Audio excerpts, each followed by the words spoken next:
Santa Fe. Sa Global Pinoy Automatic Transmission Specialist, silang branch. Issue po nito yung Hyundai Santa Fe is painitin. Ito, road test namin ito ngayon. Unang andar yan. Unang andar niya. Yan. Naka-reverse agad. Ito, pag unang andar, malaming makina, hindi siya umaandar.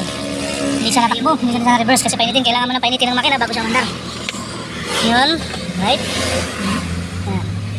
Drive na agad, usad na agad. Oo. Hyundai Santa Fe. Transmission rebuild. Shifting ito, complete na naman shifting ito. 5 speed.